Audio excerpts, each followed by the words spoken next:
মহান রাব্বুল আলামিনের কাছে আমি প্রথমেই শুকরিয়া আদায় করব। এরপরে আমার আব্বু আম্মুর কথা বেশি করে বলতে হবে। আমাদের আসলে একদম তৃণমূল থেকে উঠে আসা বলতে গেলে আমি এবং আমার বোন এবং আমার ভাই, আমরা তিনজনই খুব তৃণমূল থেকে উঠে আসছি। আমার আব্বু দেশের বাইরে থাকতেন, আব্বু 24 ঘন্টা আমাদেরকে নিয়ে পড়ার টেবিলে বসে থাকতাম। আব্বু আম্মু দুজনেরই চেষ্টা হচ্ছে আমাদের এইভাবে করে উঠে আসা। চেষ্টাটা থাকে, সৎ ইচ্ছাটা থাকে, বাবা মার সাপোর্ট থাকে। তৃণমূল সে যেখানেই থাকুক তার মেধা যাচাই সে করে উঠবে।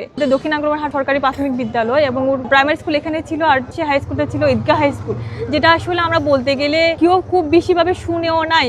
কখনো তো নামটা শুনলেও অনেক সময় দেখা যেত আমাদেরকে হাসির ছলে ছড়াই দিত। যে আমি নিজে যখন মহসিন কলেজে চান্স পাই তখন অনেকে দেখা যেত কোচিং সেন্টারগুলোতে বা দক্ষিণ নাঙ্গলমোড়া শোনার পরও অনেক সময় দেখা যেত আমরা তুচ্ছ তাচ্ছিল্য হচ্ছিলাম। যদিও কথাগুলো আমি অনেক আগের কথা বলতেছি, 14-15 সালে, ততটা বেশি ডেভেলপ এখন হয় নাই তখন। তো পরে আসলে নিজের যদি মেধা থাকে, সৎ চেষ্টা থাকে, আমি বলবো এটা যে কোনো জায়গা থেকে সে উঠে আসতে পারবে। এবং সবার প্রতি আমার একটা অনুরোধ বা রিকোয়েস্ট থাকবে যে সৎ চেষ্টা করতে হবে, নিজের পরিশ্রম, নিজের মেধার মূল্যটা দিতে পারবে সে যথাযথভাবে।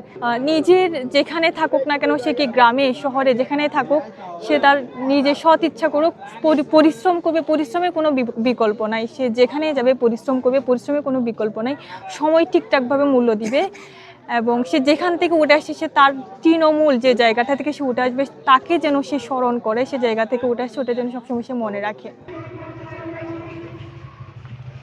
থার্মোমিটার